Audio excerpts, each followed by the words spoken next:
नमस्कार, good evening to all. आज के इस सत्र में आप सभी का स्वागत है। आज हम लोग कषाय कल्पना, जिसके हमने पिछले 4 सत्र लिए थे, आज ये हमारा 5वां सत्र है, जिसमें अगले जो भी हमारे क्वाथ है, कषाय है, इसके बारे में हम लोग चर्चा करेंगे। जैसे पिछले सत्र में हमने 2 महत्वपूर्ण कषाय के बारे में यहाँ पर डिस्कशन किया था, कुछ अनुभव हमने शेयर किए थे, और मुझे लगता है कि निश्चित रूप से आयुर्वेद के प्रति आप सभी की रुचि भी बढ़ गई है। और ये जो काढ़े है, हर प्रकार के कषाय या क्वाथ जिसको हम लोग कहते हैं, इसको हम लोग सार्वजनिक रोगों में और खास करके स्त्री रोगों में कहाँ पर इसका प्रयोग किया जाए, इसके बारे में हम लोग चर्चा कर रहे हैं। जैसे पथ्यादि कषाय को लेकर हमने चर्चा की थी, तो काफी अच्छे से वो सत्र हमारा था, सभी को बहुत पसंद आया था। तो आज इसी प्रकार से आज हम लोग चर्चा करते हैं धान्य पंचक कषाय के बारे में। तो ये 5 प्रकार के धन्य है। जैसे रासना सप्तक कषाय को हमने देखा था कि वो अच्छा एक पेन किलर या वेदना शमन के लिए बहुत अच्छे से काम करता है। कल हमने एक बहुत ही महत्वपूर्ण विषय पर चर्चा की थी, टॉर्च पॉजिटिव पेशेंट्स में हम आयुर्वेद के यहाँ पर ट्रीटमेंट कराकर किस प्रकार से पेशेंट्स को अच्छे से इलाज करा सकते हैं, या क्या क्या हमारे अच्छे नुस्खे है, फॉर्मुलेशंस है, इसके बारे में मैंने कल चर्चा की थी। टॉर्च ये एक बहुत ही चिंताजनक स्थिति होती है जब जिसमें हमें लगता है कि आयुर्वेद क्या कर सकता है, बट निश्चित रूप से कल का जो हमारा सेशन था, जिसमें हमने अलग अलग रूप से बताया था, अलग अलग प्लान आपको दिए थे, तो इस प्रकार की कोशिश हम लोग लगातार करते रहेंगे। तो आज भी हमारी ये कोशिश जरूर रहेगी, जिसमें आज हम लोग पढ़ते हैं धान्य पंचक कषाय के बारे में। धान्य पंचक कषाय के नाम से ही आपको समझ गया होगा कि इसमें 5 प्रकार के धान्य है। तो सबसे पहले तो देखिए, इसमें है धनिया। धनिया, फिर खस, और यानी उशीर, बेल की गिरी यानी बिल्व, बेल की गिरी यानी बिल्व का बीज, और नेक्स्ट है नागरमोथा और शुंठी। तो सभी द्रव्य देखिए, एक एक द्रव्य के गुणधर्मों के बारे में भी हम लोग डिस्कस करेंगे। जैसे कि धनिया, धनिया के बारे में हम लोग सभी जानते हैं कि ये एक प्रकार का धनिया खास करके मसालों के रूप में प्रयोग किया जाता है, बट ये शीत गुण वाला है, और धनिया अच्छे से आम का पाचन करता है। स्त्री रोगों में काफी बार हम लोग धनिया का पाउडर या धनिया फांट, धनिया खीम का प्रयोग करते हैं। धनिया का पानी खास करके जो मेंस्ट्रुअल डिसऑर्डर्स है, इसमें भी काफी अच्छे से काम करता है। धनिया ये आम पाचन, वेदना शमन और अग्निदीपन का काम करने वाला एक अच्छा द्रव्य है। तो यहाँ पे धान्य किसमें है? नेक्स्ट है खस या उशीर। उशीर यह स्वेदः स्रोतस पर अच्छा काम करता है। यह पित्त प्रकोप या पित्त जनित संप्राप्ति के लिए बहुत ही अच्छा माना गया है। उशीर यह रक्त पित्त दृष्टि में और शीत गुण, कषाय पित्त गुणों का है। तो इसीलिए यहाँ पर भी ये उशीर इसी प्रकार से काम करेगा। जैसे हमने देखा कि मूत्रपुच्छ है, मूत्राघात है, या सदाह मूत्र प्रवृत्ति है, या स्वेदावरोध है, या पित्त जनित विकृति है, दाह रोग है, मुखपाक है, या जैसे त्वचा विकार है, उसमें हम लोग उशिरासव का बहुत ही अच्छे से प्रयोग करते हैं। तो यहाँ पे खस भी इसमें है।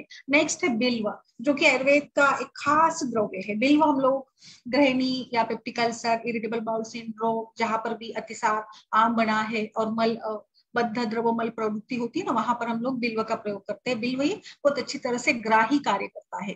बिल्कुल सारकित्त विवेचन को करेक्ट करने का काम बिल्व करता है। तो इसीलिए यहाँ पर इसमें भी बिल्व है। नेक्स्ट दूसरा द्रव्य है नागरमोथा यानी मुस्ता, एक श्रेष्ठ द्रव्य है आम पाचन करने वाला। ये भी कषाय शीत गुण का है और स्तंभन भी करता है, दीपन, पाचन, स्तंभन।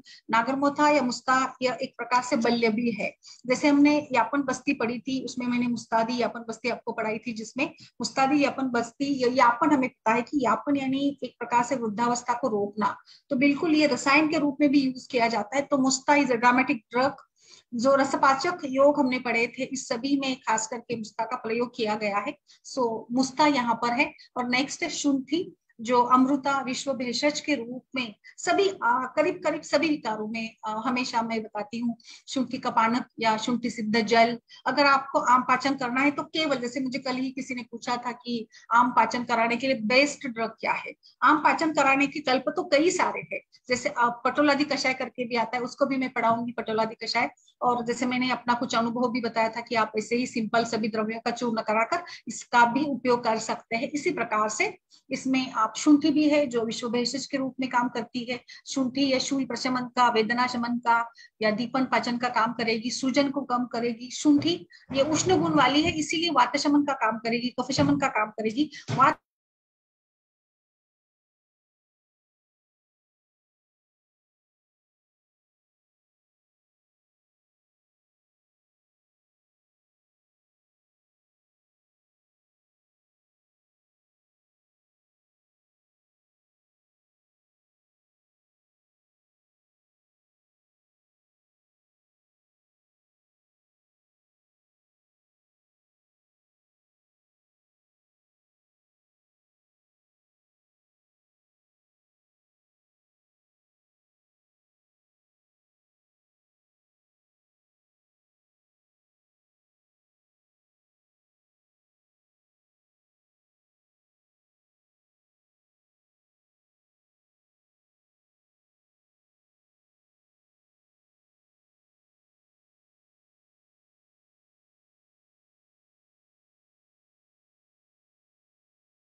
जिसका रेफरेंस जो हमें मिल जाता है, आचार्य चक्रदत्त ने इस कषाय के बारे में बताया है।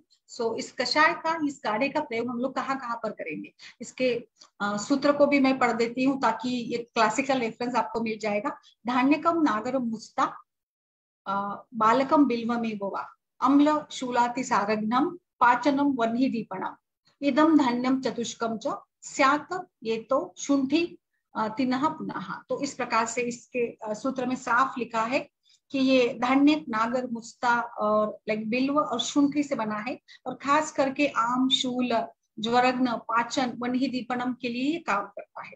तो बिल्कुल इसी प्रकार से इसका रेफरेंस हमें आचार्य चक्रदत्त ने बताया है। इसके कैसे बनाना है इसको भी मैंने बताया। देखिए कोई भी काढ़ा आप घर में भी बना सकते हैं आराम में, और इसका क्वांटिटी जो है इक्वल मात्रा में ही आपको इसको लेना है, इसके लिए कुछ अलग से प्रमाण उन्होंने नहीं बताया है। तो एक एक करके हम लोग इसके प्रयोग के बारे में देखते हैं।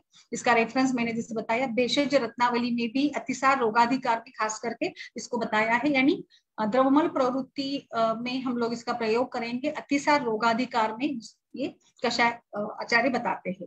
तो अतिसार के साथ साथ कहाँ पर और हम लोग इसका प्रयोग करेंगे ये भी मैं आपको बताऊंगी। सो ये धान्य पंचक कषाय है।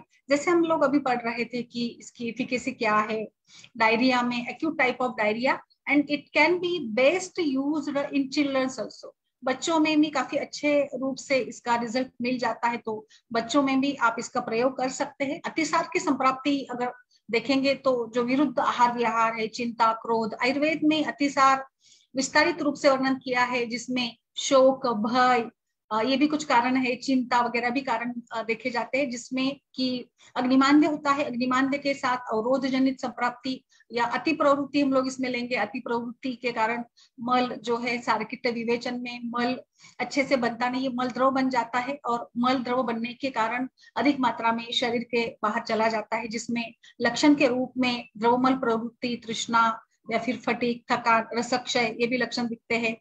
और लाइक कंसिस्टेंसी स्टूल की जो होती है वो लिक्विड टाइप की होती है। तो ये अतिसार है जिसके वातज, पित्तज, कफज, आमज, भयज, शोकज वगैरह प्रकार किए गए हैं। अतिसार ये बहुत ही कॉमन व्याधि है। अतिसार को लेकर हम लोग देखते हैं कि 2, 5 बार, 10 बार अगर द्रवमल प्रवृत्ति हो जाती है तो काफी मात्रा में थकान रहती है, और अतिसार में हम तुरंत स्तंभन चिकित्सा करना चाहते हैं। बट अतिसार में भी हम लोग वही जो ज्वर की चिकित्सा में लंघन, दीपन, पाचन इस प्रकार से प्रयोग करते हैं ना, इसी प्रकार से भी यहाँ पर भी अतिसार में भी इसी प्रकार से काम करना होगा। सो सबसे पहले तो लंघन, और लंघन के साथ साथ दीपन पाचन कराते हैं। सो दीपन पाचन कराने के लिए धान्य पंचक कषाय बहुत ही अच्छी तरीके से काम करता है। सो वातज, पित्तज, कफज जो भी अतिसार है इसके लिए आप इसका उपयोग कर सकते हैं। बिकॉज ये जैसे हम लोग देखें कि बिल्व इसमें है, इसमें मुस्ता है, इसमें शुंठी है जो कि ग्राही कार्य करते हैं। यहाँ पर अतिसार में मल को बांधने की जरूरत है, और मल का जो एक फॉर्म होता है, जैसे आयुर्वेद में मल कैसे होना चाहिए इसके बारे में आचार्य बताते हैं। केले जैसे मल प्रवृत्ति अगर हो तो it is taken as like, इसको हम लोग नॉर्मल देखते हैं, तो मतलब केले के जैसे अगर मल प्रवृत्ति हो तो ये प्राकृत मल कहा जाता है। तो इस प्रकार से मल को बांधने के लिए ये दीपन पाचन के साथ मल को बांधना यहाँ पर अपेक्षित है, जिस का काम बिल्व अच्छी तरह से करता है। तो बिल्व, मुस्ता और लाइक इसमें धनिया है, तो इन सभी के साथ मिला जुला इफेक्ट इसका अच्छा रहेगा। इसीलिए हम लोग इसको अतिसार के, सभी प्रकार के अतिसार में इसका प्रयोग कर सकते हैं, खास करके आमातिसार में, या जैसे इसमें मुस्ता वगैरह है, पित्त का शमन अच्छे करते हैं ना, तो पित्तातिसार और रक्तातिसार में इसका बहुत अच्छा रिजल्ट मिलता है। कई बार अतिसार के साथ साथ ब्लड भी आता है, खून भी गिरने लगता है, जैसे कि यहाँ जैसे तीव्रता बढ़ती है एक्यूट टाइप में, या कई बार इरिटेबल बाउल सिंड्रोम में या पेप्टिक अल्सर्स में भी द्रवमल प्रवृत्ति के साथ साथ ब्लड आता है। एक केस हमारी चल रही है ऐसी ही अल्सर की ही है, वो इरिटेबल बाउल सिंड्रोम में, यंग जनरेशन में, या जिस का स्वभाव अति चिंता करने का जिस व्यक्ति का स्वभाव होता है, इसमें ये लक्षण देखे जाते हैं। तो हम लोग वहां पर भी अलग अलग प्रकार के, जैसे दाढ़ी मास्टक चूर्ण है, दाढ़ी मावले का प्रयोग करते हैं, कुटजारिष्ट का प्रयोग करते हैं। इसके साथ अगर आप धन्य पंचक कषाय का प्रयोग करेंगे तो बहुत अच्छे रिजल्ट आपको मिल जाते हैं। तो रक्तातिसार, पित्तातिसार में तो इसका बहुत ही अच्छा रोल है। सो इसका अच्छा इफेक्ट हो इसके लिए आप इसमें शुंठी की जगह सौंफ भी मिला सकते हैं, या फिर आप ऐसे भी कर सकते हैं। इस धान्य सब पंचक कषाय को आपने ले लिया, इसमें थोड़ा सा शुंठी का पाउडर डालकर, आधा स्पून शुंठी का पाउडर डालकर या सौंफ का पाउडर डालकर भी आप इसको पी सकते हैं। तो इसमें आचार्य बताते हैं कि आप सौंफ भी डालेंगे या शुंठी की जगह सौंफ भी इस्तेमाल कर सकते हैं। और अगर आपने ऐसे ही धान्य पंचक ले लिया तो उसमें आप सौंफ अलग से डालिएगा। सौंफ का अच्छा रिजल्ट मिलता है सभी प्रकार के जो अन्नवस्त उदस के व्याधि है, खास करके गृहिणी, अतिसार, या फिर लाइक प्रवाहिका, irritable bowel syndrome, peptic ulcers, acidity, अम्ल पित्त, इन सभी में सौंफ का अच्छा रोल रहता है। इसलिए आप इसमें सौंफ डालकर अगर इसका प्रयोग करते हैं तो ये अच्छे से काम करेगा। ठीक है, आगे बढ़ते हैं। आगे आचार्य बताते हैं इस क्वाथ का उपयोग जो है महागंधक रसायन, ऐसे कुछ कल्पों में अनुपान के रूप में भी हम लोग इसका प्रयोग कर सकते हैं। सो धान्य पंचक कषाय ये अनुपान के रूप में भी दिया जा सकता है। नेक्स्ट, इसका अतिसार के साथ साथ, जैसे स्त्री रोगों की हम लोग बात करते हैं तो स्त्री रोगों में रक्त पदर जो है, रक्त पदर में भी पित्त जनित संप्राप्ति है, रक्त की दुष्टि होती है, वहां पर भी हमें आम पाचन और दीपन पाचन स्तंभन जैसे गुणों काम करने वाले द्रव्यों की जरूरत होती है। तो रक्त पदर में भी आप वातज पित्तज रक्त पदर में इसका अच्छे से प्रयोग कर सकते हैं। तो रक्त पदर में भी हमने काफी बार इसका प्रयोग किया है, अच्छा रिजल्ट मिलता है, क्योंकि रक्त पदर या जो भी आयुर्वेद की संप्राप्ति, जो भी व्याधियां आयुर्वेद की होती है, इसमें दीपन पाचन करना जरूरी होता है। तो दीपन पाचन और साथ में कषाय स्तंभन गुण वाले द्रव्यों में ये सभी श्रेष्ठ द्रव्य है, इसीलिए वहां पर भी रक्त पदर की अवस्था में भी इसका प्रयोग हम लोग कर सकते हैं। इसके साथ साथ जैसे कि यहाँ पर पीसीओडी या पीसीओएस की केसेस है। पीसीओडी या पीसीओएस में हमने देखा कि कफावरोध होता है, वात और कफावरोध के कारण ही, अवरोध जनित संप्राप्ति के कारण ही ग्रंथि या अर्बुद या फाइब्रॉइड्स बनते हैं गर्भाशय में, यूट्रस में। तो फाइब्रॉइड्स बनते हैं तो कफ अवरोध है, जो भी कारण होंगे पीसीओडी की, हार्मोनल इम्बैलेंस, ओबेसिटी वगैरह, इन सभी में भी अग्निमांद्य तो होता है। अग्निमांद्य से ही दोष दुष्ट होते हैं। तो अग्निमांद्य की संप्राप्ति जहां पर भी है वहां पर भी आप इस कषाय का, धान्य पंचक कषाय का प्रयोग कर सकते हैं। खास करके अन्नवत स्वतस के व्याधि जैसे अतिसार की हमने बात की, उसके साथ साथ अर्श है, गृहिणी है, प्रवाहिका है, या लाइक गैस्ट्राइटिस है, या अम्ल पित्त जैसे व्याधि है, या मुखपाक है। मुखपाक में भी कई बार अग्निमांद्य है, आम बनता है और इसके कारण पित्त प्रकोप होता है, तो इसमें भी आप दे सकते हैं। रक्त पित्त के दो प्रकार है, ऊर्ध्वज और अधोक रक्त पित्त।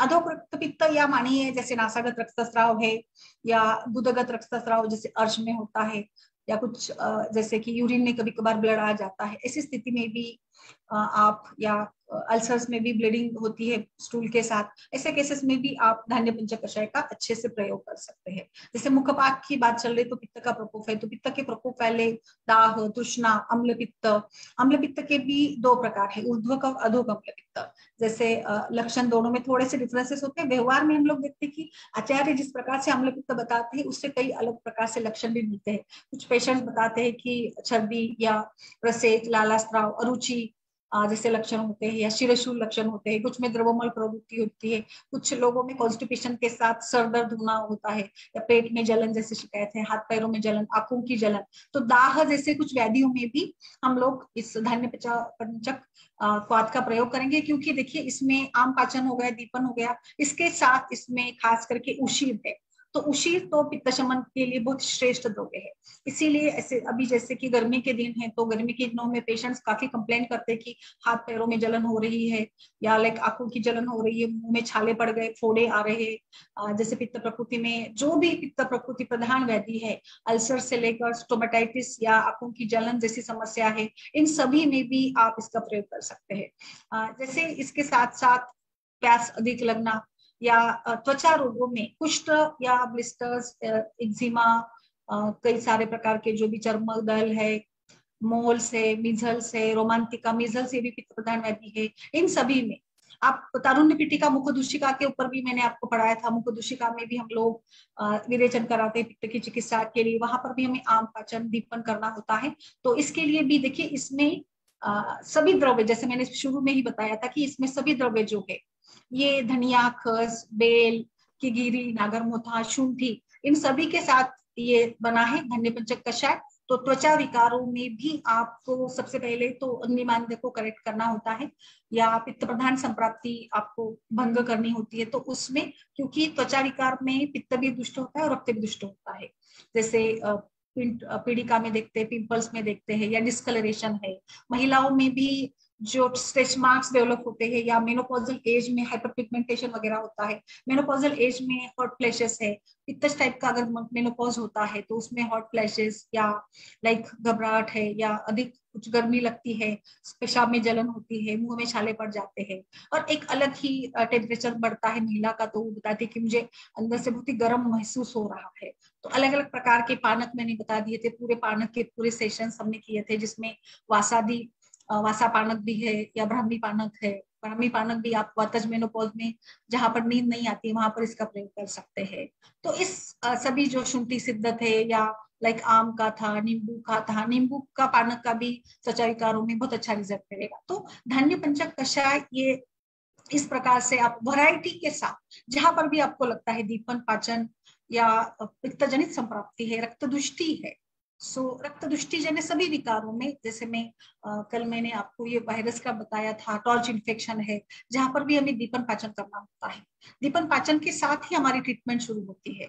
इनफर्टिलिटी में, या जब भी आपको शोधन करना है, जैसे वायरल इन्फेक्शन जो भी है, हर्पिस है, या जो एक कॉमन टाइप का होता है, एचआईवी है, जो भी टाइप के वायरल इन्फेक्शन होते हैं ना, इसमें भी हमें शोधन कराना होता है। जो भी पेशेंट्स को हम लोग शोधन करना चाहते हैं उसमें दीपन पाचन करना जरूरी होता है। कई बार दीपन पाचन के लिए हमारे पास ज्यादा समय नहीं होता है। गर्भिणी अवस्था में भी हम लोग ज्यादा तीव्र उष्ण गुणात्मक औषधि द्रव्यों का प्रयोग नहीं कर पाते हैं, तो यहाँ पर केवल इसमें शुंठी उष्ण गुण वाली है, बाकी सभी द्रव्यों का अच्छा रिजल्ट मिलेगा। दीपन पाचन आप 2 दिन भी करा सकते हैं, 2 दिन, 3 दिन, 5 दिन, जरूरत के हिसाब से। इसमें आपको प्रत्यक्ष गुण का परीक्षण, लाइक उसकी जिह्वा देखिए, आम कितना है, मल का परीक्षण बताइए, मल कैसा है पूछिए, मल साम है तो मल जैसे पानी में तैरता है या पानी में डूबता है, इस ये सभी छोटे मोटे जो क्लिनिकल एग्जामिनेशन इंपॉर्टेंट होगा। इसीलिए महाराष्ट्र में हम लोग मल परीक्षण को लेकर, हमारे एक आचार्य थे वैद्य बिंदु माधव कट्टी सर,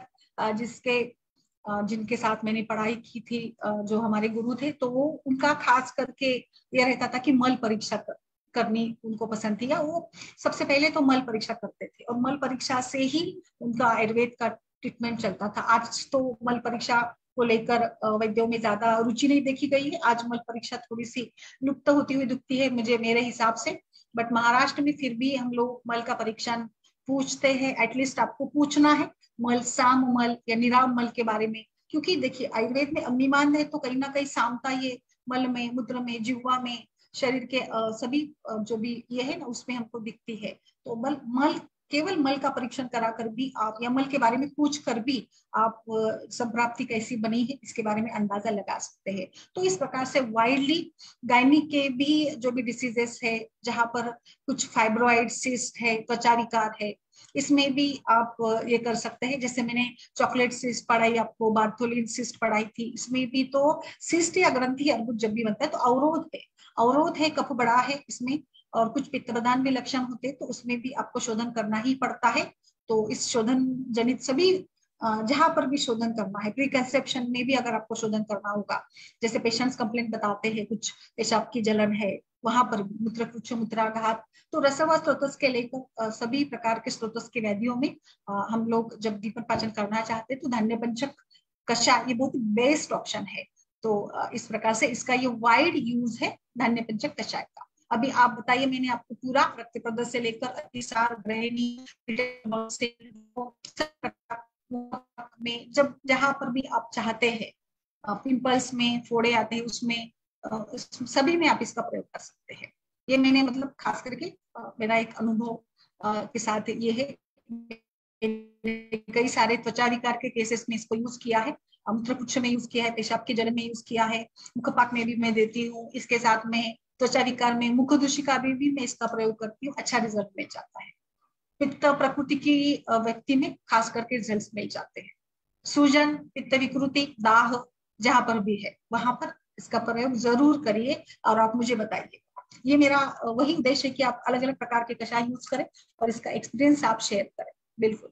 सो नमस्कार सभी को, बताइए और फिर आगे हम लोग पढ़ेंगे। सबसे पहले तो धान्य पंचक कषाय के बारे में आप भी अपना कुछ अनुभव शेयर करिएगा। नमस्कार माधुरी जी, कृति जी, हिमांशु सर, बहुत दिनों के बाद, बताइए। नमस्कार।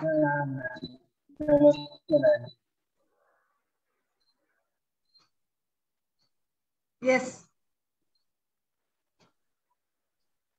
डॉक्टर माधुरी जी, आपने यूज किया है, बताइए। नमस्ते यस, मैम। नहीं नहीं नहीं यूज नमस्ते। किया है मैम। नहीं, अभी ओके, करूँ, चांस मिला तो मैं मिलता।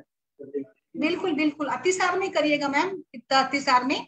बस हाँ आपको हाँ। वहां पर अगर जहां पर मतलब ज्यादा ये दिखता है ना उष्णता, या लाइक पेशेंट को वो उष्णता सहन नहीं होती है, कुछ गर्मी जैसे लगती है, तो वहां पर शुंठी निकाल कर हम लोग सौंफ डाल सकते हैं इसमें। अनुपान के रूप यस में भी मैम। इसका प्रयोग किया गया है। हाँ हाँ हाँ मैम, मैंने मैम जरा सा देर से ज्वाइन किया, पर मैंने सुना है शारंगधर इसमें भी दिया है ना, धान्य पंचक शायद। Yes yes yes yes yes. जहां पर फ्रीक्वेंसी, जहां पर स्टूल बनता नहीं है, मल बंध कर नहीं आता है ना, वहां पर आप इसका प्रयोग कर सकते हैं।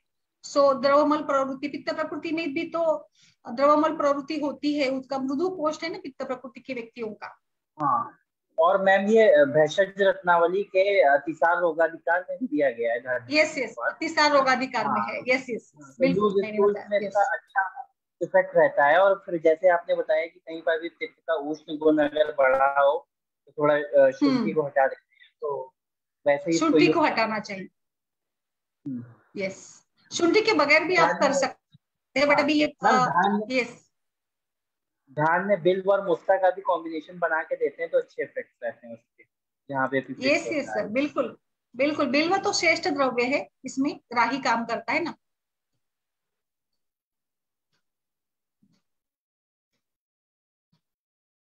Yes yes, doctor Neelam ji नमस्कार। यस, इस कषाय को सभी द्रव्यों का समान मात्रा में लेना है, और 160 पार्ट इसमें पानी डालकर हम लोग इसको अच्छे से पकाएंगे, उबाल देंगे, और 1/4 जब तक शेष रह जाए, बच जाए, तब तक इसको हम लोग उबालते रहेंगे, और फिर छान कर इसका प्रयोग कर सकते हैं।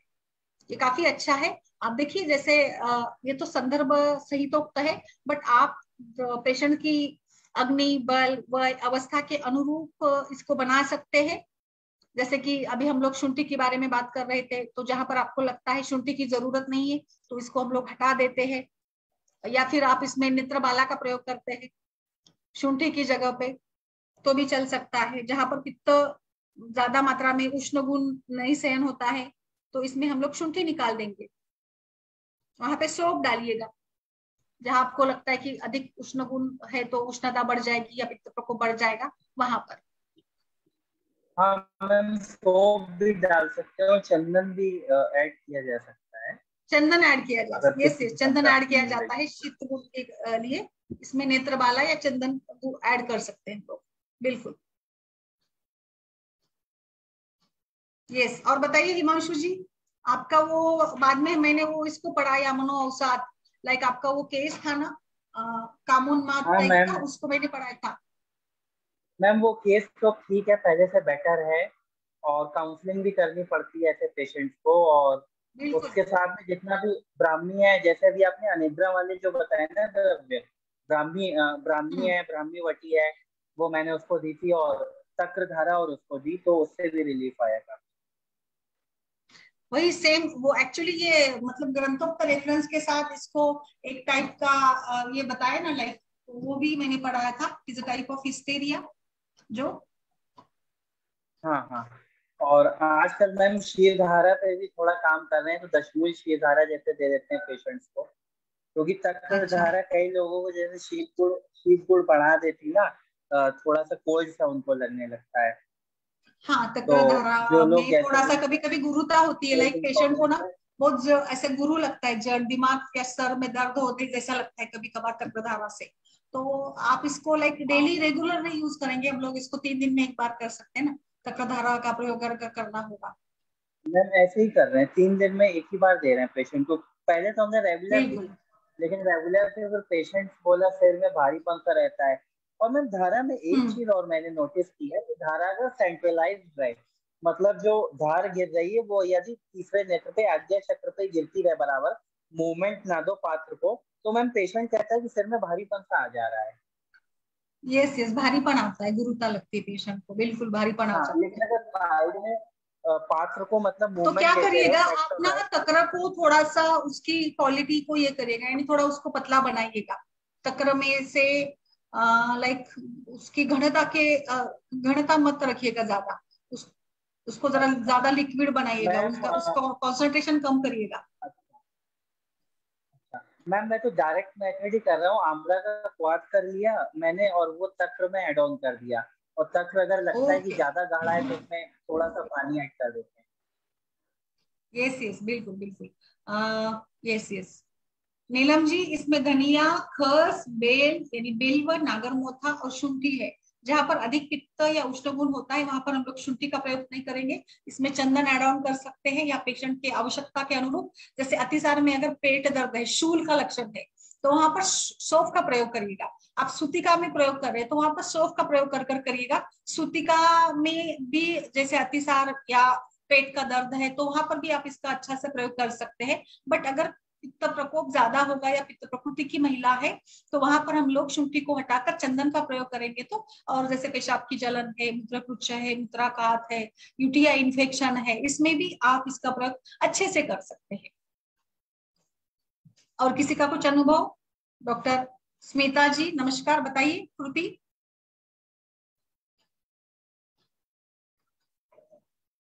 आगे बढ़े फिर दूसरे कषाय के साथ, या इसके बारे में किसी कुछ बताना होगा तो बताइए प्लीज स्मिता जी।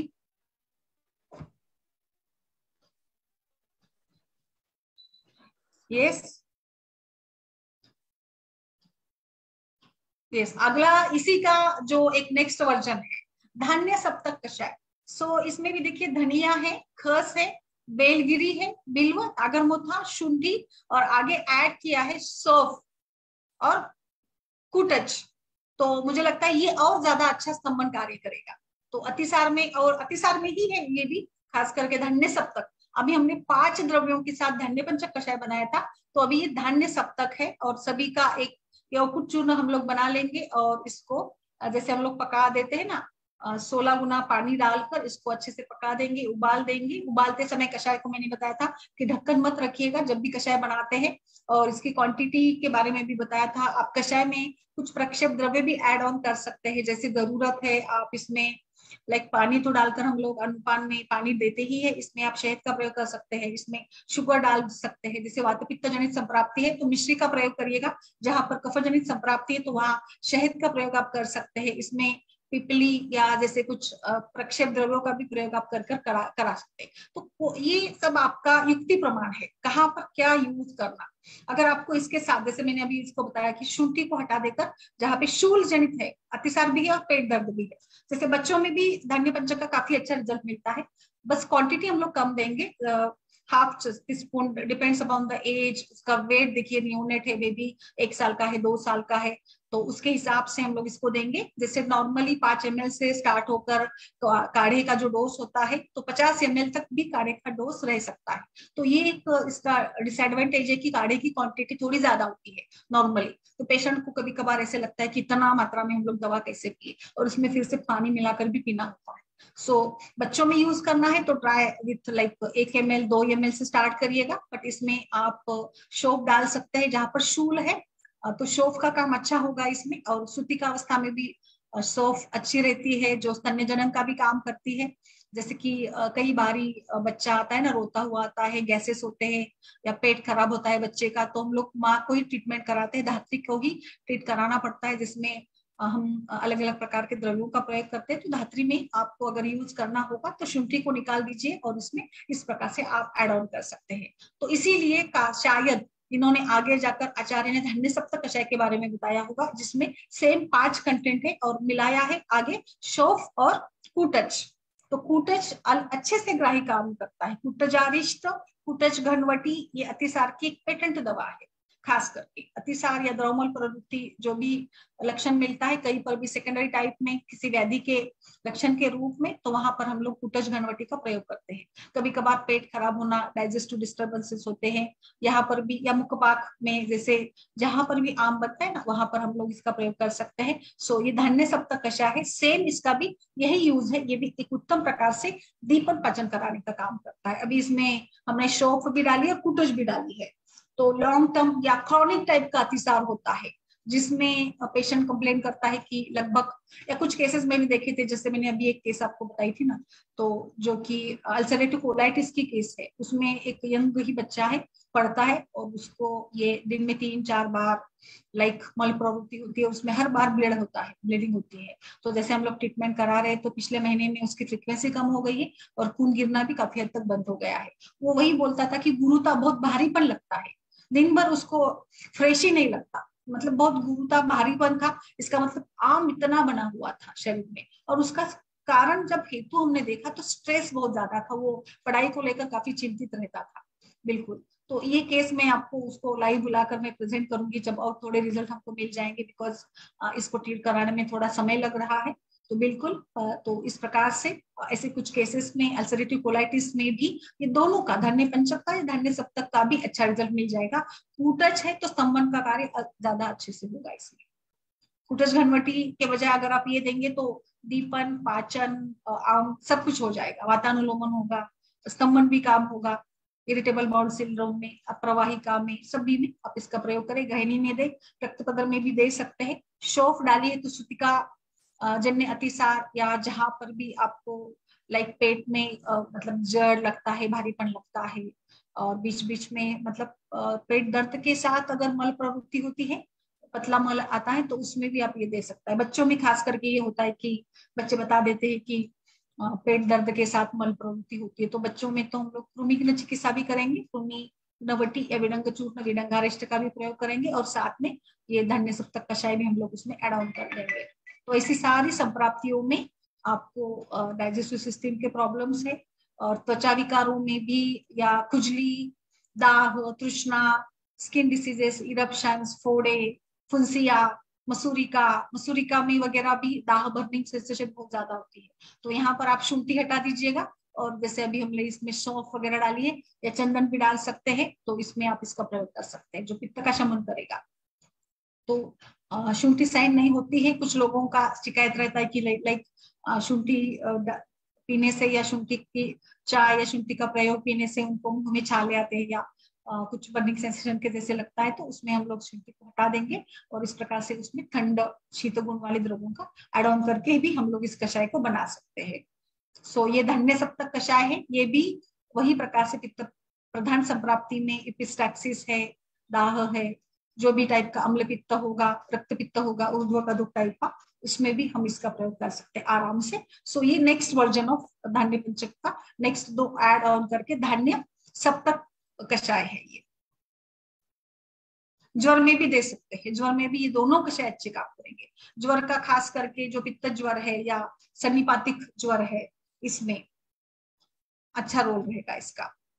विषम ज्वर में भी दे सकते हैं, ब्लैक वाटर फीवर, या आजकल तो नई कई सारे प्रकार के फीवर आते हैं ना, जिसमें पित्त प्रधान संप्राप्ति होगी, वहां पर भी आप इसका प्रयोग करें। स्वाइन फ्लू जैसे भी फ्लूज वगैरह है, तो इसमें शुंठी रहने दीजिएगा, स्वाइन फ्लू जैसे, क्योंकि शुंठी ये एंटीबैक्टीरियल टाइप का भी काम करती है, एंटीमाइक्रोबियल भी है, ऑक्सीडेशन के लिए भी काम करती है, और इस प्रकार से आम पाचन करा देगी, और मल या सारकिट विवेचन में सुधार लाने के लिए सारे द्रव्य ये काम करते हैं। और नॉर्मली भी आप पेशेंट्स में, जो पेशेंट्स बताते हैं पित्त प्रकृति में जिनका मृदु कोष्ठ है, वो बताते हैं ना कि कुछ भी खान पान में बदलाव आया, जैसे मैंने बाहर का खा लिया, होटल का खा लिया, थोड़ा तीखा खा लिया, तो मल पतला आता है, तो इसमें भी आप इसका प्रयोग कर सकते हैं। तो ये है नेक्स्ट वाला हमारा कषाय, जो खास करके आमातिसार में जहां पर शूल जनित संप्राप्ति है, उसमें धान्य सप्तक कषाय देंगे। यस, बताइए, नमस्कार, बताइए सभी लोग, आप किस प्रकार से यूज करते हैं और कहां पर यूज करते हैं? यस, बताइए हिमांशु जी। माधुरी जी। हाँ मैम, जैसे अपने आपको जो इसमें इंग्रेडिएंट्स और ऐड किए हैं, तो सॉफ्ट का मैम कई बार यूज होता है, और वहाँ पे किसी भी संप्राप्ति होती है तो सौंफ वहाँ पेट में मरोड़ जब होती है, तो सौंफ वहाँ अच्छा काम करती है। बिल्कुल बिल्कुल तो बिल्कुल। इसलिए, हाँ, तो इसलिए इसमें सौंफ तो ऐड ऑन करके देते ही हैं। और मैम जैसे सौंफ रहती है तो दीपन पाचन कार्य भी सौंफ अच्छा ही करती है, और माइल्ड लैक्सेटिव भी होती है, पेट भी साफ करती है। तो इसलिए सौंफ बिल्कुल के मिल जाने से इसमें जो इफेक्टिवनेस है वो और ज्यादा बढ़ जाती है, और जहाँ हमें शीत द्रव्यों का यूज करना है तो वहाँ सौंफ तो बेस्ट है इसमें मिलाने के लिए। और कई सारे जैसे यस, विरेचन चूर्ण है, सनाई की पत्ती जिसमें रहती है सनाई, उसमें भी सौंफ मिलाई जाती है उसको बैलेंस करने के काउंटर पर। बिल्कुल बिल्कुल बिल्कुल। और कहाँ पर यूज करेंगे? मुझे लगता है ये सारे हमने कवर किए हैं, जहां पर आमातिसार या आम है और शूल भी है तो उसमें, हाँ हाँ। और पित्तातिसार इसमें भी यूज करेंगे इसको हम लोग। हाँ, पूरे में यूज हो जाएगा। यस। और मैम जितने भी आपने इंग्रेडिएंट्स पढ़ाए हैं सारे, तो जमदाग्नि सर ने भी हम्म। अपने जो उनके फॉर्मूला बुक में सबसे पहले आम पाचक काढ़ा है स्वाद है, तो उसमें भी उन्होंने यस यही चीज किया था। मुत्ता, बिल्व, धान्यक, कुटज और रक्त यस यस स्तन, यही इंग्रेडिएंट्स बताए सारे। यस यस, बिल्कुल बिल्कुल। ये हमने भी इसको पढ़ा था, लाइक पूरे पाचक योग हमने पढ़े ना, इसमें भी ये दे सकते हैं। अच्छा अच्छा। मतलब सभी प्रकार के, जहां पर भी देखिए दीपक पाचन के लिए वैरायटी से आपको मिल जाएंगे, केवल आम पाचक वटी ही हाँ। ऐसा नहीं है, तो कई सारे कल्प आपको मिलेंगे। हम्म। यहाँ आम के साथ में पित्त भी है, वहां पे तो शीत वीर्यात्मक की द्रव्य यूज करना ठीक रहता है, क्योंकि फिर पेशेंट को अगर बिल्कुल उष्ण वीर्यात्मक दे दो तो वो फिर बर्निंग सेंसेशन बहुत ज्यादा बताते हैं। बिल्कुल बिल्कुल बिल्कुल।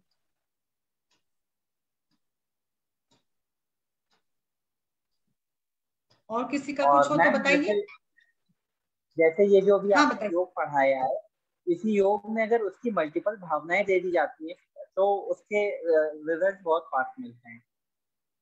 बिल्कुल सर बिल्कुल।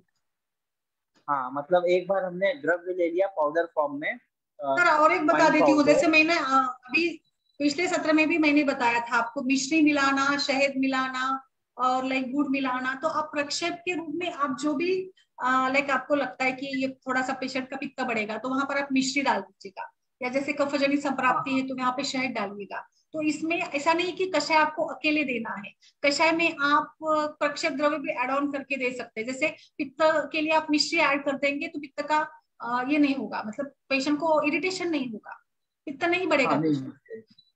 तो हम लोग युक्ति पूर्वक, जैसे मैंने बताया कि आप इसमें क्या डालेंगे, क्या अनुपान के रूप में देंगे, ये आपकी युक्ति है, वैद्य की युक्ति है कि वो किस प्रकार से इसका प्रयोग करें।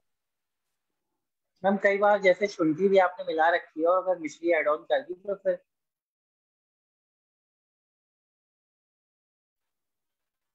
बर्निंग नहीं।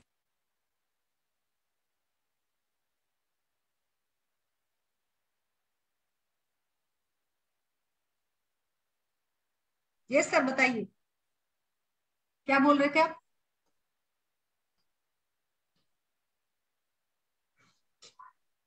कुछ पूछा आपने?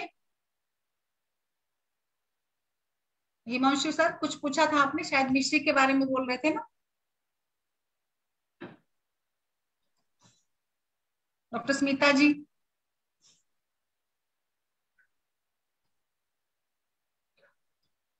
तो उनको पैर के अंगूठे के में वुंड है, तो सर आवाज नहीं आ रही थी बीच एक में घाव आपकी, उस फिर से पैर एक बार पे। बताइए। अच्छा मैम, एक डायबिटिक पेशेंट है। हाँ हाँ, तो बताइए। उनको पैर में घाव है, पैर के अंगूठे में। हम्म। तो उसमें मैंने जात्यादि तेल और सप्तगुण तेल से ड्रेसिंग की थी, तो घाव उनका काफी हील हो गया था। लेकिन घाव में पस फॉर्मेशन भी था, तो इंटरनली उनको क्या दें जिससे ये पस सूख जाए मैम? हरिद्रा खंड दीजिएगा, गंधक रसायन, फिर महामंजिष्ठादि कषाय दे सकते हैं, आरोग्यवर्धिनी, पंचनिम्ब चूर्ण दे सकते हैं, गुरुचि दे सकते हैं। इसमें आप जैसे हम लोग अभी बात करें ना त्वचा विकारों में भी आपको दीपन पाचन कराना होगा, एक अगला कषाय में पढ़ाने वाली पटोलादि कषाय, ये भी आपको यहाँ पर काम करेगा। पटोल, किराततिक्त, नींब, इसका चूर्ण मिलाकर आप भी गर्म पानी के साथ या शहद के साथ भी दे सकते हैं। जात्यादि घृत या जात्यादि तेल के तो बेस्ट रिजल्ट है। आप इसको व्रण धावन के लिए त्रिफला कषाय का भी प्रयोग कर सकते हैं। त्रिफला के काढ़े से सिंपली आप अगर कोई भी जख्म हो, व्रण हो तो धो देते हैं ना, तो भी बहुत सुंदर रिजल्ट्स मिल जाते हैं आपको। गंधक रसायन दीजिएगा, गंधक त्वचा के ऊपर बहुत अच्छा कार्य करता है गंधक रसायन। आवाज आ रही है हिमांशु जी? ना हो जाए, पस का फॉर्मेशन है वो जब तक बंद ना हो, पूरी तरह से खत्म ना हो जाए, तब तक केवल जात्यादि तेल ही यूज करना चाहिए। क्योंकि सप्तगुण तेल फिर बाद में ऐड करें। जात्यादि तेल में नीला तोता होता है ना, तुथ, तो वो तो यूज कर सकते हैं अगर पस का सिक्रेशन हो रहा है तो आपको एज ए एंटीबायोटिक यूज करना है तो सूक्ष्म त्रिफला दीजिए ना। सूक्ष्म त्रिफला और गंधक रसायन तो बेस्ट कॉम्बिनेशन है। गंधक रसायन में दे रहा हूँ उसको, और महातिक्त कषाय भी दिया है, क्योंकि वो भी तिक्त रस है तो सुखाएगा व्रण को, पस को। लेकिन मैम सूक्ष्म त्रिफला यहाँ मिलता नहीं है कहीं पे भी। अच्छा अच्छा, ओके। नॉर्थ इंडिया में, हाँ। बाकी पुणे हाँ, रसशाला है तो एक बार कोशिश करेंगे वहां से अगर मिल जाता है हरिद्रा खंड, ऑनलाइन। हरिद्रा खंड भी उसी टाइप का है। हरिद्रा खंड भी एक एज एंटीबायोटिक काम करता है। हरिद्रा एंटीबैक्टीरियल, एंटी माइक्रोबियल है, एंटी इंफ्लामेटरी है, और त्वचा अच्छा रोगों में तो बहुत ही सुंदर रिजल्ट्स मिल जाते हैं। अच्छा अच्छा, ठीक है, थैंक यू मैम। वो भी दे सकते हैं। Yes yes yes.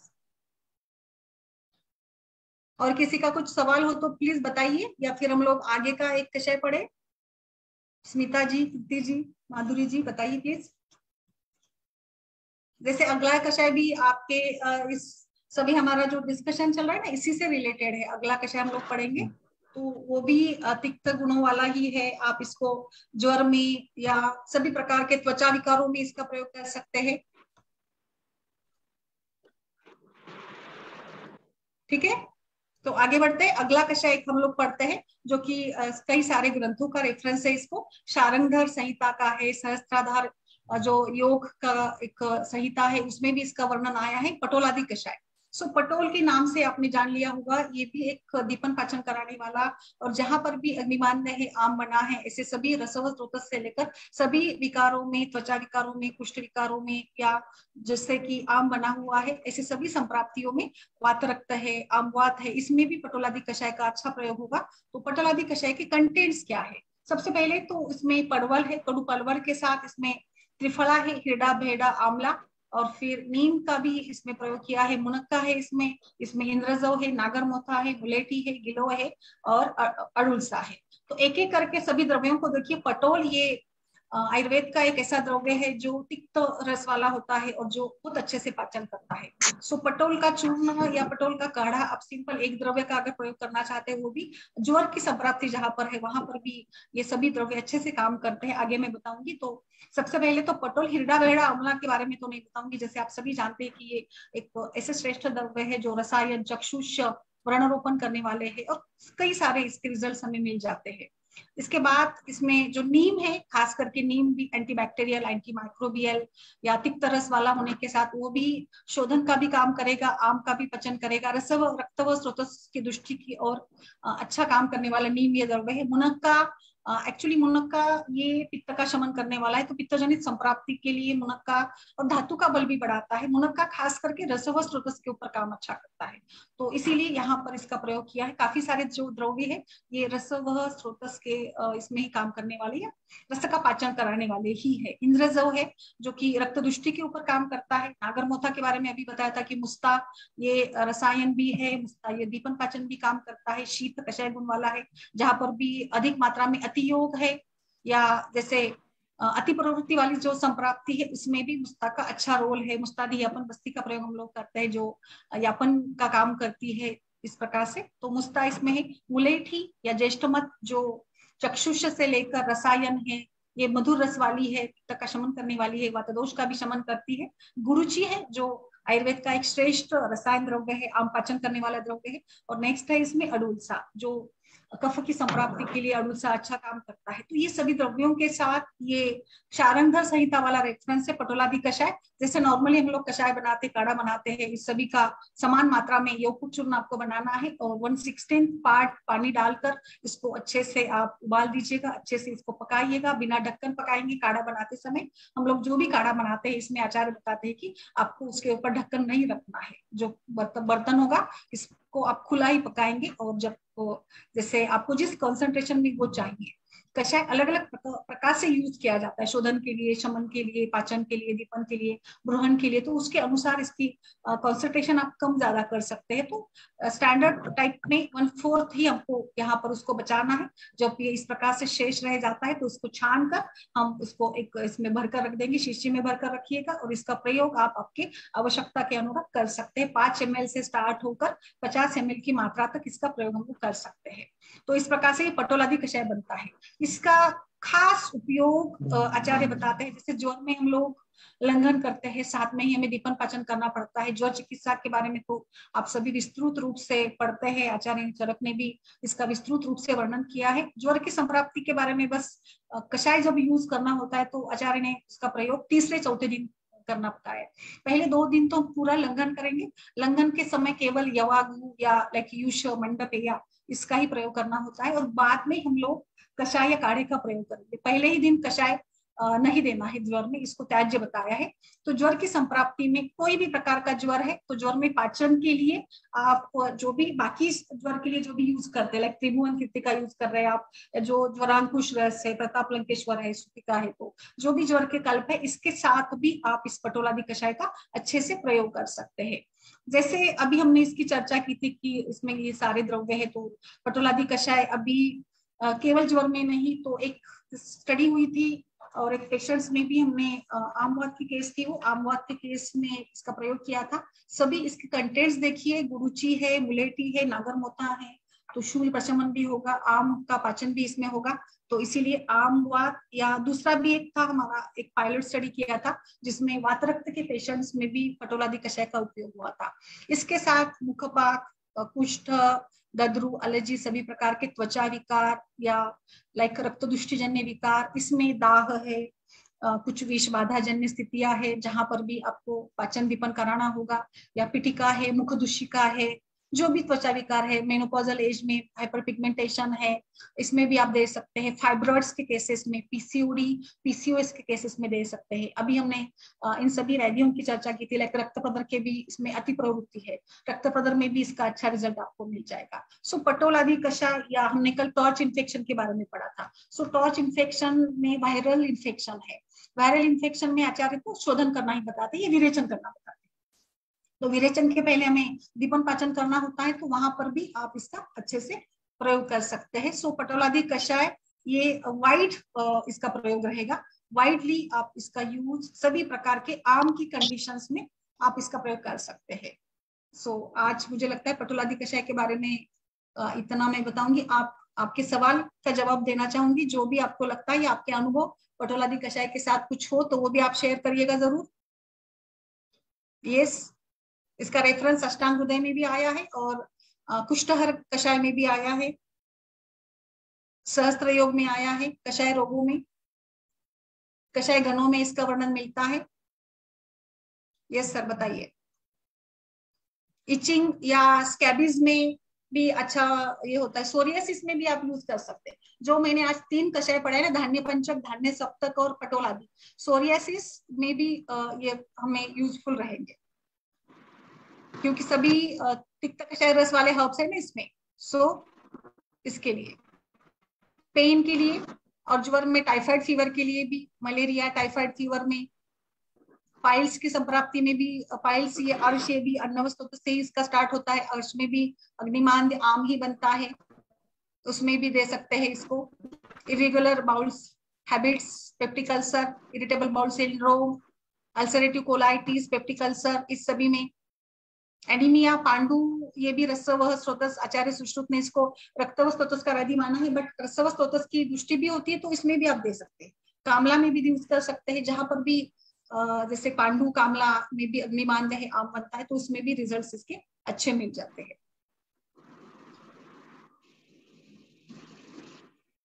वातरक्त का मैंने केस स्टडी किया था, उसमें भी अच्छे रिजल्ट मिले थे। बताइए और कुछ आपका कुछ खास हो तो बताइए। आपने यूज किया है माधुरी जी, कृति जी?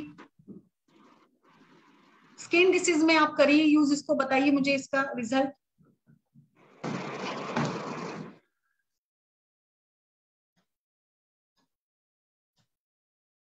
Yes doctor Madhuri, doctor Smita. Himanshu sir.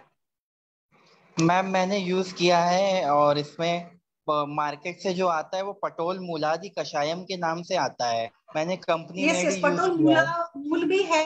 Yes, पटोल मूल भी है और पटोल आदि भी है। मार्केट में पटोल मूल के नाम हाँ से भी मिल जाता है, बिल्कुल। हाँ। और इसका मैम एक दूसरा वर्जन आता है पटोल कटुरोहिण्यादि कषायम।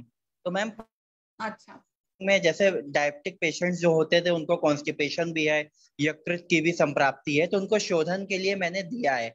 लेकिन कुछ पेशेंट्स अच्छा इसको लेने के बाद में बर्निंग सेंसेशन उन्होंने बहुत ज्यादा बताया कि इसको लेने के बाद बहुत ज्यादा जलन सी हुई, लेकिन बहुत फास्ट बowel मूवमेंट बहुत फास्ट लाता है, पेट को साफ कर देता है ये। तो अच्छा इसलिए अच्छा। इसको मैम यूज किया है, लेकिन बट मैम कुछ ही समय के लिए इसको यूज करते हैं, 5 से 7 दिन ही देते हैं मैक्सिमम, उसके बाद फिर नहीं देते हैं। फिर पटोल कटुरोहिण्यादि कषायम थोड़ा इससे सर ये लाइट है, पित्तज हल्के। एक्चुअली ना, मतलब आप जो बता रहे हैं ना, ये एक्चुअली पित्तज संप्राप्ति में अच्छा काम करता है। अम्ल पित्त में भी होगा, परिणाम शूल, अन्न द्रव हाँ शूल वगैरह जो भी रिलेटेड डाइजेस्टिव सिस्टम के डिसऑर्डर्स है ना, इसमें भी तो यूज है इसका। अच्छा हाँ, लेकिन बताइए, आप कुछ ही कंटिन्यू डेज करिए, के आप लिए क्या मैम बोल रहे इसको देते हैं। हैं। अच्छा ओके। आप ना, मतलब आपका कहना है कि ज्यादा समय तक नहीं यूज करना है इसको। मैं नहीं यूज करता हूँ, क्योंकि जैसे कुछ पेशेंट्स बोले कि पेट तो इससे साफ हो गया बहुत अच्छा, कॉन्स्टिपेशन की कंडीशन में डायबिटिक में, बट जलन बहुत ज्यादा कर दी। तो फिर मैं इसको 5 to 7 डेज ही यूज करता हूँ, शोधन कर देता है ये। और उसके इससे जो हल्का वर्जन है वो है पटोल कटोरो इत्यादि कषायम। और ज्यादा अगर इसका इस और ज्यादा उसमें जाते हैं तो मैम फिर एक वसा गुडीचे आदि है, वो दे देते हैं, वो और लंबे समय तक चला देते हैं वसा गुडीचे आदि। लेकिन पटोल मूलादि हाँ कषायम कम ही दिन के लिए देते हैं इसको मैम। अच्छा okay okay okay. May be शायद आपको इसमें थोड़ा सा ये भी है ना, इसीलिए उसको यूज ये आया होगा इसमें। आप बोल रहे हैं ना ये मुनक्का है ना, तो मुनक्का पेट साफ करता है ना, मल को पतला कराता है ना, तो इसलिए हम लोग हाँ कॉन्स्टिपेशन हाँ के पेशेंट में भी मुनक्के का बता देते हैं ना, मुनक्के का पानी वगैरह बता देते हैं, मुनक्के खाने को बता देते हैं। तो शायद ये होता होगा, या पेशेंट का कोष्ठ अगर मृदु है तो उसमें द्रवमल प्रवृत्ति हमें मिल सकती है। हम्म। मृदु कोष्ठी में खास करके। हाँ मैम। Yes okay. और कुछ हो तो बताइए आपका इसमें।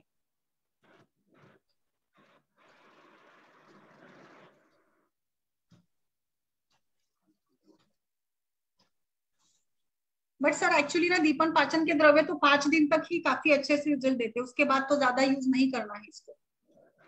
हाँ मैम, ये दीपन पाचन करता है, उसके साथ में शोधन भी हाँ, करता है, और शोधन यकृत भी शोधन करता भी है। करता है, तो यस सारे बेनिफिट्स हैं इसके। Yes yes. तो यकृत यानी फिर पांडु वगैरह सभी व्याधियों में दे सकते हैं ना, इसीलिए तो हम लोग, यकृत हाँ की पांडु संप्राप्ति में भी तो है। उसमें होती है, हाँ पांडु पांडु कामला में भी दे वगैरह में सकते। होती है ना। बाकी जैसे जो पेशेंट्स होते हैं जिसमें आम भी है और पित्त भी है, तो उनमें गुडुचि कषायम देते हैं, उसके अच्छे इफेक्ट्स रहते हैं। कषायम अगर यस कोई भी यस दे रहा है आम पाचन के लिए, तो गुडुचि कषायम आम पाचन अच्छा करता है। यस यस, बिल्कुल बिल्कुल।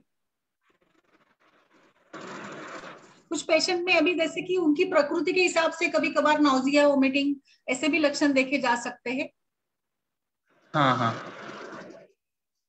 तो मैम पित्त जहाँ पे भी हुआ, ठीक तरह से ही पाचन दीपन पाचन बेटर रहता है। बिल्कुल। पित्त की संप्राप्ति के लिए कटुरस तो फिर फिर वहाँ आप कई सिंपल बार नहीं। सिंपल वाला रसपाचक जो योग है ना, उसको यूज कर सकते हैं ना फिर। हाँ मैम, रस रक्त पाचक के भी बहुत अच्छे रिजल्ट्स हैं, जहाँ पर भी पित्त है और आप आम पाचन करना है तो बेस्ट है। और ये जमदाग्नि सर वाला फॉर्मूला भी देते हैं, ये आम पाचक काढ़ा जो उनका था, जो आपने भी पहले उसका धान्य पंचक पद बताया था, उसी के इंग्रेडिएंट्स। हाँ सर, हाँ बिल्कुल। ये आप ना लाइक इसमें भी दे सकते हैं, सर्दी या उल्टी में भी दे सकते हो, मीटिंग में भी दे सकते हैं ये पटोल। हाँ हाँ हाँ हाँ। कुष्ठ में अच्छा रोल रहेगा, कफ पित्तज कुष्ठ में दे सकते हैं।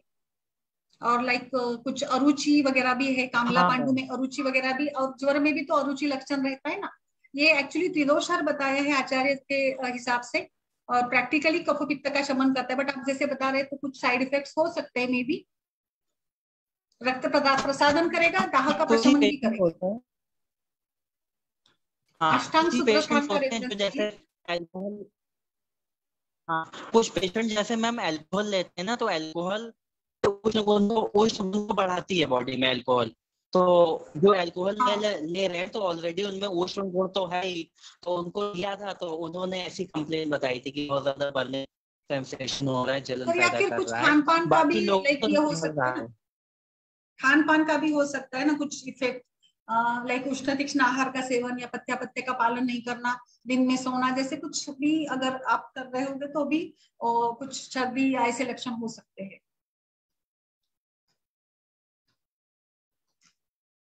ठीक है, सो इस प्रकार से आज का हमारा ये सत्र था, कषाय कल्पना का 5वां सत्र था, जिसमें हमने काफी सारे कषायों की चर्चा की है। और यही प्रयास है कि आपको अलग अलग रूप से चिकित्सा में जो भी लाभदायी कल्प है उसको भी हम लोग पढ़े, कुछ केस डिस्कशन भी हो, और हम लोग जैसे कल मैंने ये पढ़ाया था आपको टॉर्च इन्फेक्शन, तो उसके नोट्स या जो भी फॉर्मुलेशन है उसकी पीपीटी भी मैं आपको ग्रुप में शेयर करूंगी। जैसे उस दिन मैंने एंडोमेट्रियोसिस की वगैरह की थी, तो बिल्कुल इसी प्रकार से हम लोग ग्रुप में भी शेयर करते हैं। तो आप सभी से फिर से एक बार अनुरोध है, आप भी इस हमारी परिचर्चा का हिस्सा बनिएगा और अपने अनुभवों को शेयर करिएगा। तो आज के लिए बस इतना ही, कल एक नई विषय के साथ फिर से मिलेंगे, और सभी को नमस्कार और शुभ रात्रि। नमस्कार फिर से, नमस्कार नमस्कार। सर आप में से कोई बन गया है क्या होस्ट? प्लीज आप ये करिएगा। कृति, डॉक्टर कृति आप होस्ट बन गई, आप पूरा एंड मीटिंग ऑल करिएगा। हाँ, पूरा एंड मीटिंग टू ऑल ऐसे करिएगा, ठीक है।